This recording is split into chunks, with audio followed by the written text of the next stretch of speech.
आदि गुरुवे नमः। जुगाद गुरुवे नमः। सतगुरुवे नमः। श्री गुरुदेव नमः। सावन कृपाल रूहानी मिशन के मौजूदा सदगुरु संत राजेंद्र सिंह जी महाराज की असीम कृपा से आज हम सब भाई बहन स्पिरिचुअल टॉक चैनल पर सत्संगों का आनंद ले रहे हैं। ये सत्संग स्वामी शिवदयाल सिंह जी महाराज जी की पवित्र रचना सार वचन के शब्दों के माध्यम से हो रही है। जो शब्द हम अभी ले रहे हैं वो वचन 18वां है, शब्द पहला, उसकी 5वीं कड़ी से हम स्टार्ट कर रहे हैं। गुरु करो खोज कर भाई, बिन गुरु कोई राह न पाई। गुरु करो खोज कर भाई, बिन गुरु कोई राह न पाई।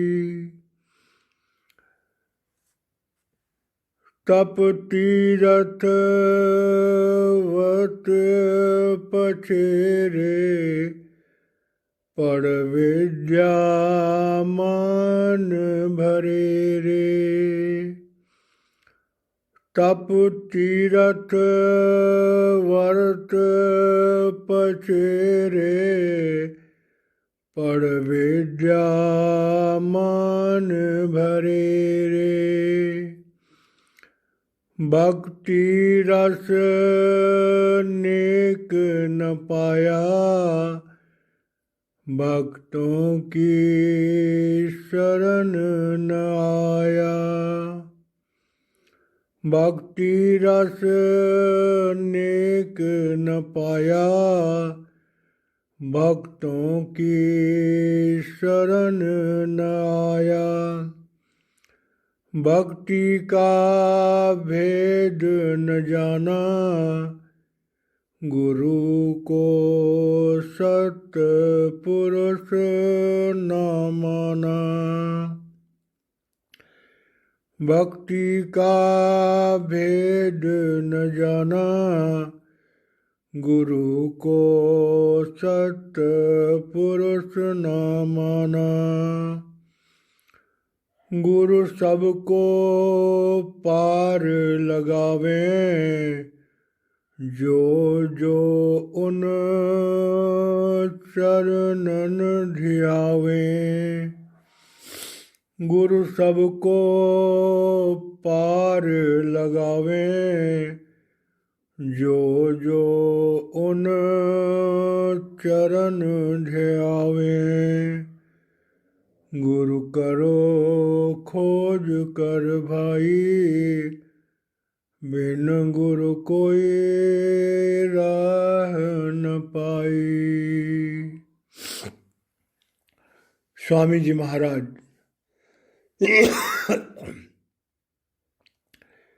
इस शब्द के माध्यम से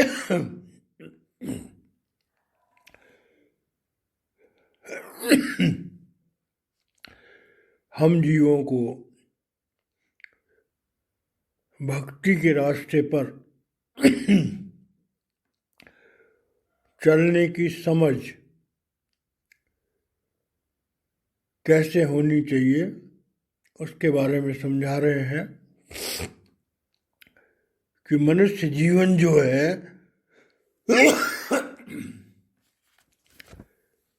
परमात्मा ने जो मनुष्य जीवन हमें दिया है, इस मनुष्य जीवन का सही उपयोग तभी संभव है जब हमारा विवेक जागृत हो, क्योंकि हमारे अंदर मन और आत्मा दो हैं, और मन का जो सोचने का तरीका है वो बुद्धि के माध्यम से है, और बुद्धि हमें भौतिक जगत की जो बातें हैं उनमें उलझाती है, और विवेक हमें हमारी आत्म जागृति की तरफ ले जाता है। ये दो बातें हमें बहुत गहराई से समझनी चाहिए।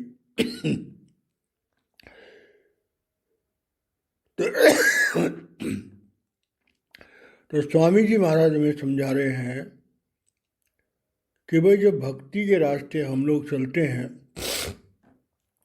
तो हर धर्म में पहले अपरा विद्या के साधन होते हैं,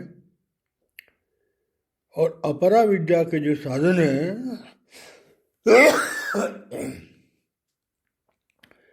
उसमें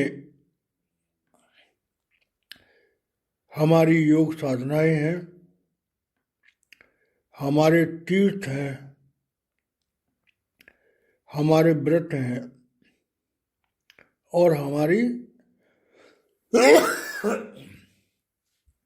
धर्म पुस्तकें हैं।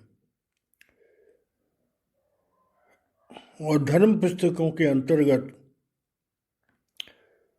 तरह तरह के मंत्र जाप, अनुष्ठान और भी कई चीजें आ जाती हैं।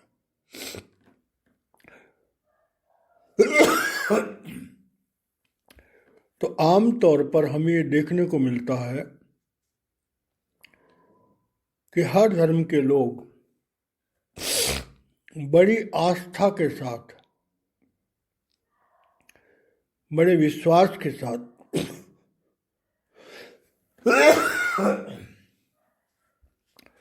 अपने धर्मों के इन बाहरी कर्म कांडों को बड़ी अच्छी तरह से निभाने का प्रयास करते हैं। अब जब हम इन बाहरी बातों को, बाहरी कर्म कांडों को निभाते हैं तो ये बात तो ठीक है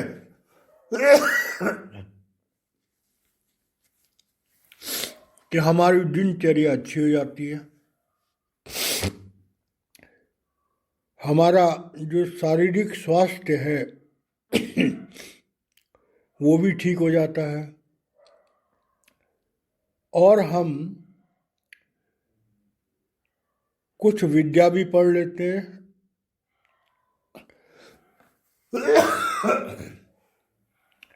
कुछ धर्म शास्त्रों का उच्चारण भी कर लेते हैं, और इस तरह से जो है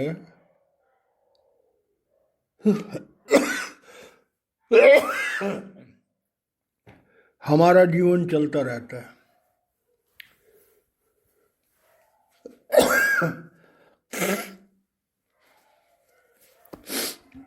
साधारण तौर से लोग इसी प्रक्रिया से संतुष्ट हो जाते हैं। स्वामी जी महाराज कह रहे हैं कि भाई ये जितने भी बातें हैं ये हमारे नित्य नेम के अंतर्गत आते हैं और हमारे सामाजिक जीवन जीने के तौर तरीकों के नियमों के अंतर्गत आते हैं। जो धर्म शास्त्रों का स्वाध्याय है उसमें बड़ा आनंद आता है। कई भाई बहन हैं वो धर्म शास्त्रों को बहुत अच्छी तरह से गाकर सुनाते हैं, बहुत अच्छी बात है। लेकिन धर्म शास्त्रों का जो वास्तविक मतलब है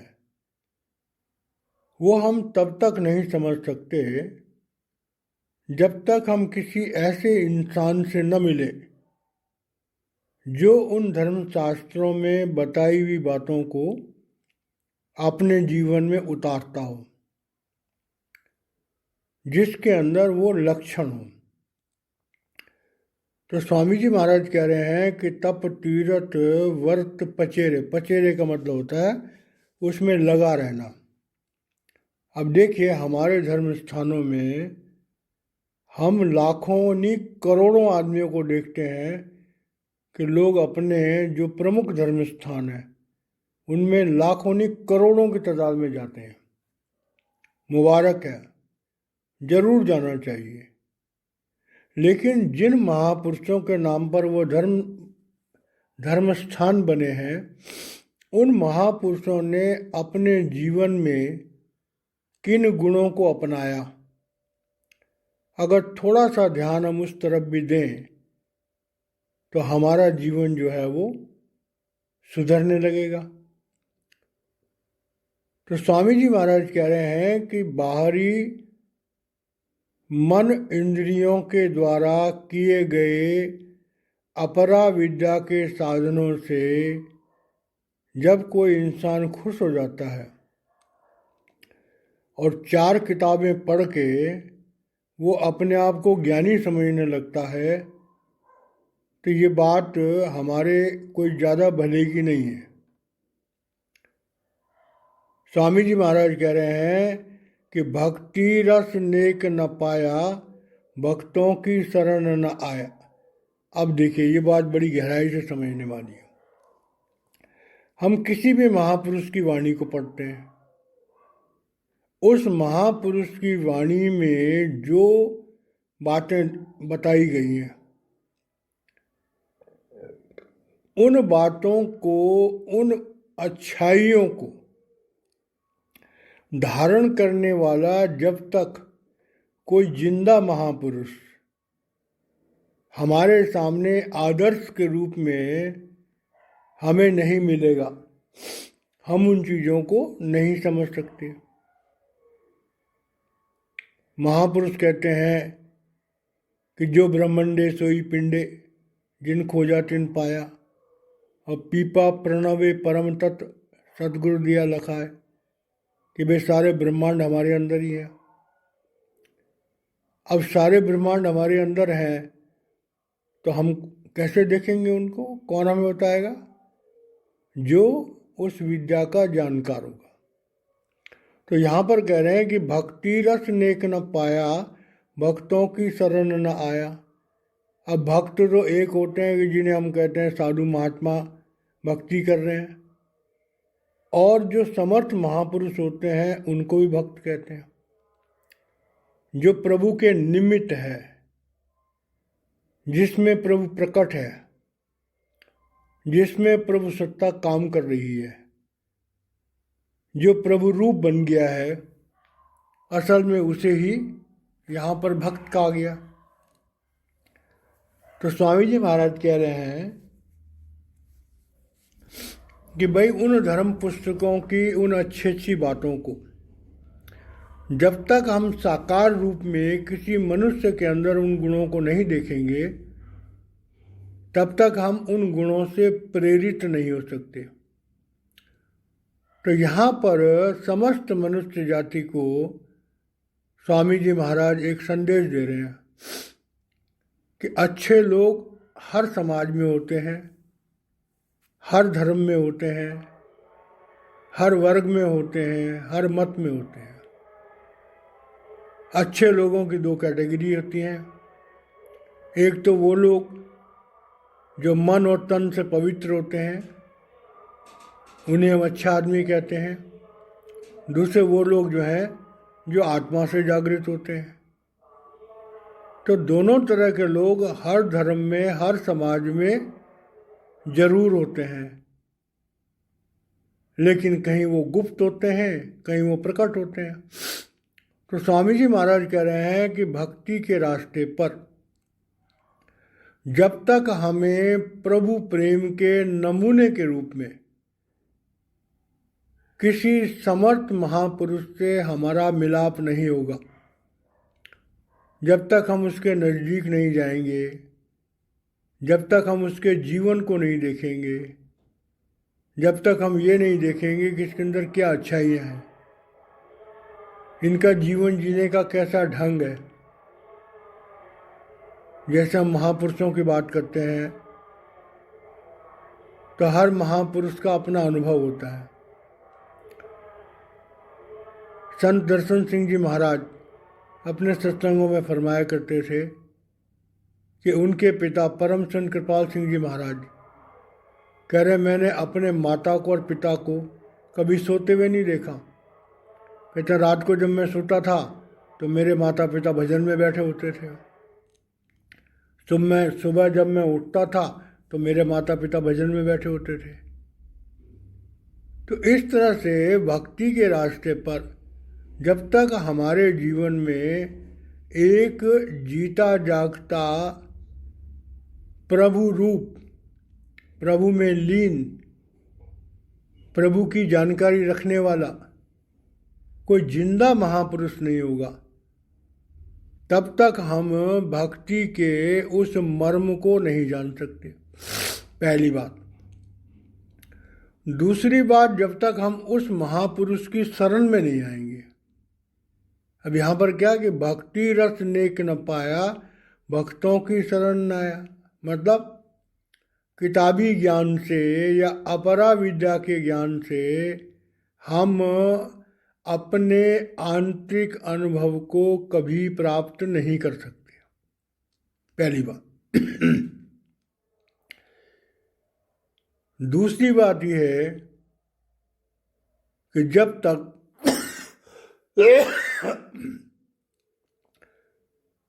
कोई समर्थ महापुरुष हमें नामदान नहीं देगा, हमें उस आत्म तत्व से नहीं जोड़ेगा, तब तक उस विद्या को हम नहीं समझ सकते। और वो तभी संभव है जब हम उनकी शरण में जाएं। तो स्वामी जी महाराज कह रहे हैं कि भाई जो इंसान जिस धर्म में है, अपने धर्म में उन लोगों के संपर्क में जाओ जो धर्म के आंतरिक पहलू, जिसे पराविद्या कहते हैं, जिसे प्रभु प्रेम कहते हैं,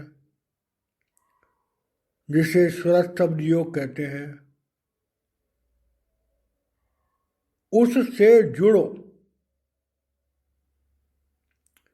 जो बाहरी कर्म कांड है वो पहला कदम है, मुबारक है, जरूर करना चाहिए, लेकिन उससे हमारा पूरा भला होने वाला नहीं है। और पूरे भले की जब हम बात करते हैं तो हमें आत्म जागृति चाहिए, हमें अपनी आत्मा की जानकारी चाहिए। किसी भी जीव को जब अपने आत्म तत्व की पहचान होती है तब ही उसकी रूहानी यात्रा शुरू होती है। और आत्म तत्व की पहचान कोई समर्थ महापुरुष ही करा सकता है, बाकी किसी के बस की बात नहीं है। तो स्वामी जी महाराज कह रहे हैं कि भक्तों की शरण न आया।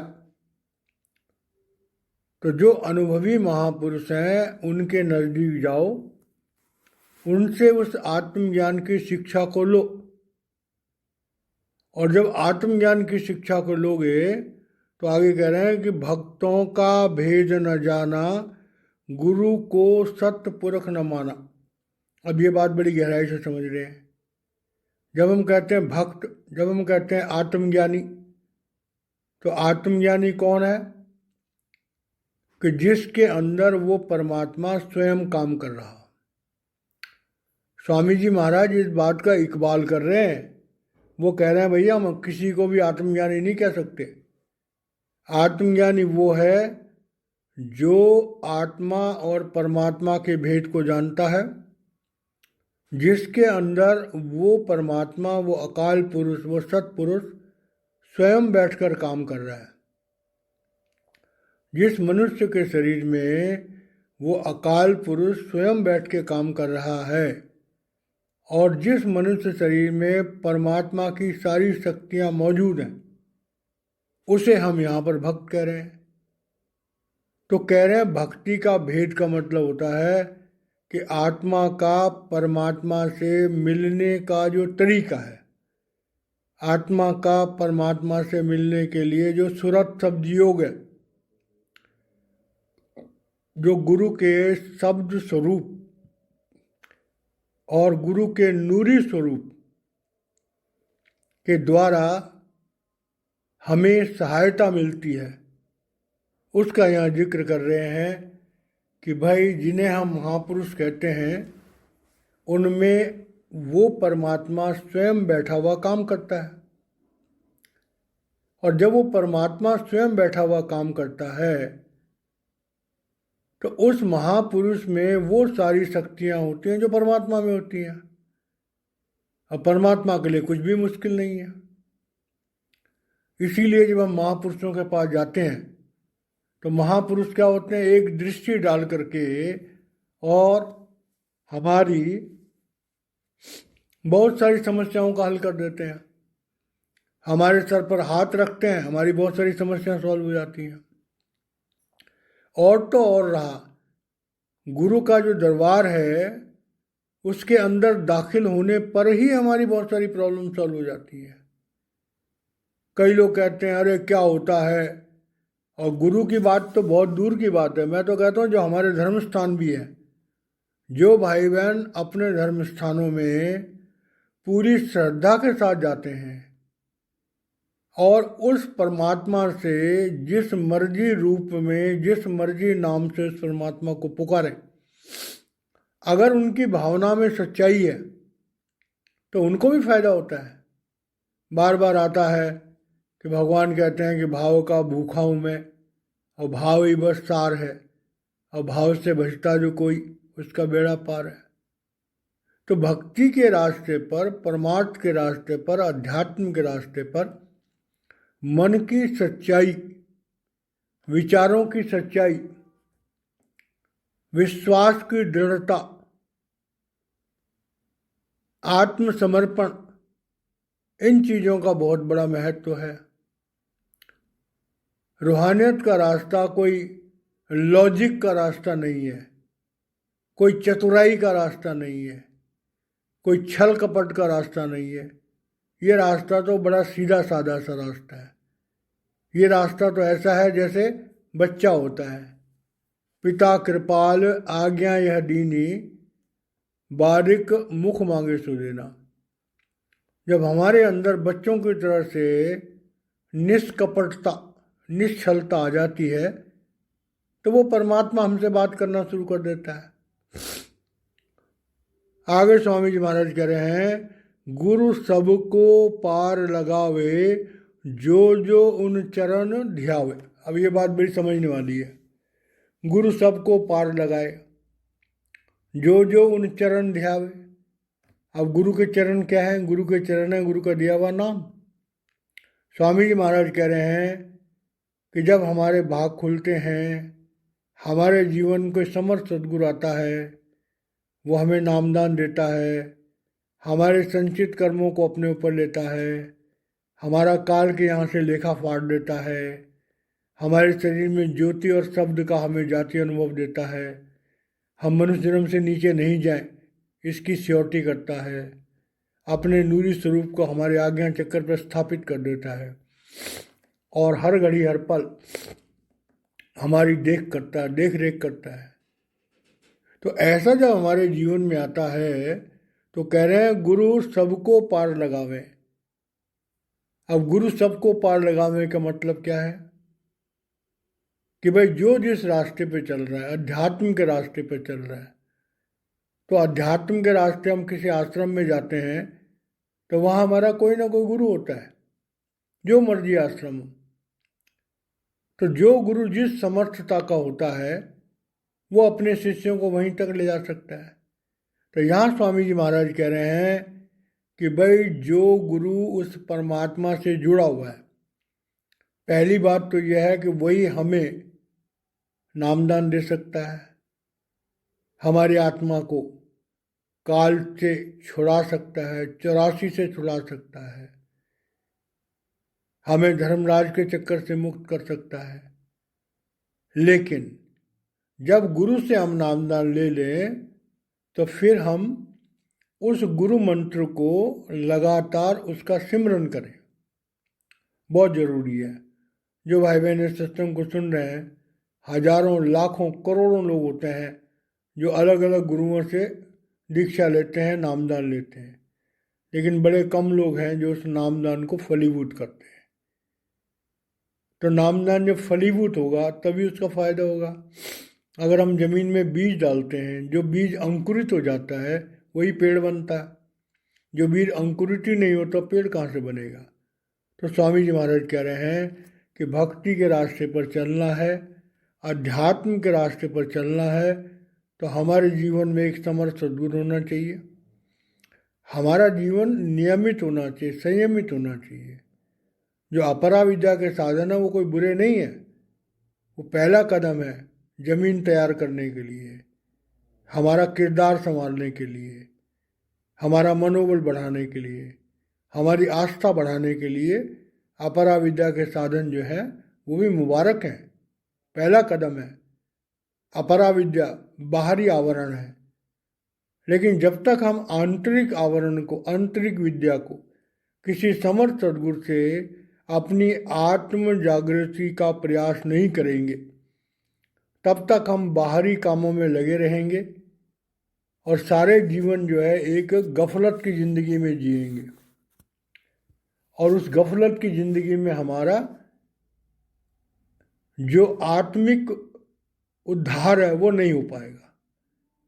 तो जो भी हम सत्संग सुनते हैं, उन सत्संगों में जो प्रमुख बातें आती हैं वो यही है, मनुष्य जीवन बड़े भागों से मिलता है, मनुष्य जीवन में ही मोक्ष प्राप्ति के साधन है, बिना समर्थ सद्गुरु के मनुष्य जीवन में मोक्ष प्राप्ति की तरफ चलना बड़ा मुश्किल काम है। एक बार गुरु मिल जाए तो गुरु की शिक्षाओं को हमें लगातार सिमरन करना चाहिए, अपने जीवन की पड़ताल करनी चाहिए, तन से, मन से, धन से दसवांश जो हमें परोपकार में लगाना चाहिए, और इस बात को याद रखना चाहिए कि ये शरीर हमें हमेशा हमेशा के लिए नहीं मिला, एक न एक दिन ये शरीर हमसे छीन लिया जाएगा, ये दुनिया हमें छोड़नी पड़ेगी, ये घर बार, ये बाल बच्चे, ये नाते रिश्ते, ये धन दौलत, सब कुछ हमें एक दिन छोड़नी पड़ेगी, और हमारी आत्मा जो है इस शरीर को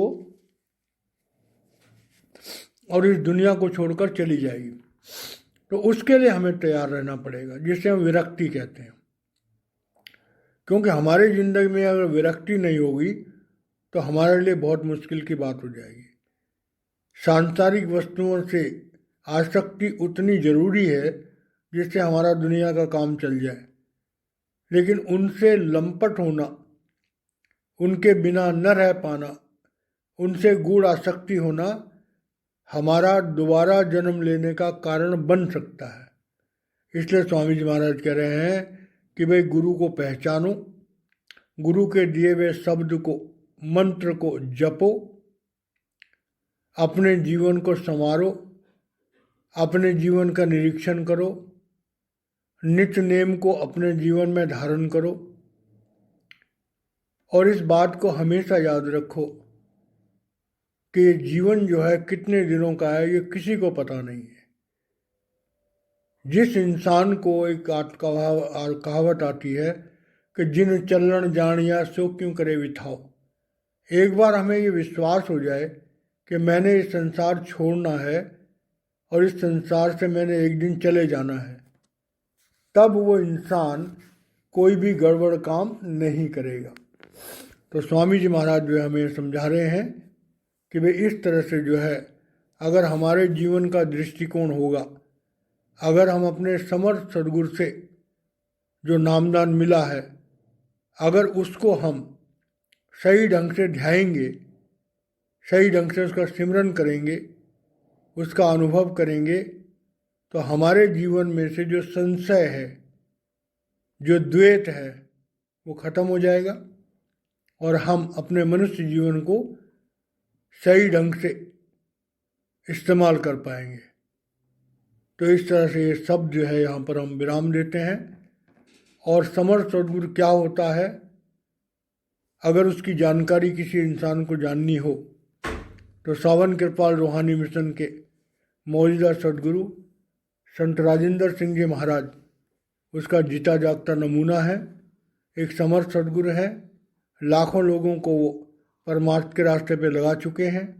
जिन भाई बहनों को इस परमार्थ के रास्ते की समझ लेनी हो वो सावन कृपाल रूहानी मिशन के मौजूदा सद्गुरु संत राजेंद्र सिंह जी महाराज जी से मिल सकते हैं और उनसे इस अमर विद्या का ज्ञान प्राप्त कर सकते हैं। इन्हीं शब्दों के साथ वाणी को विराम देता हूँ। जय महाराज जी।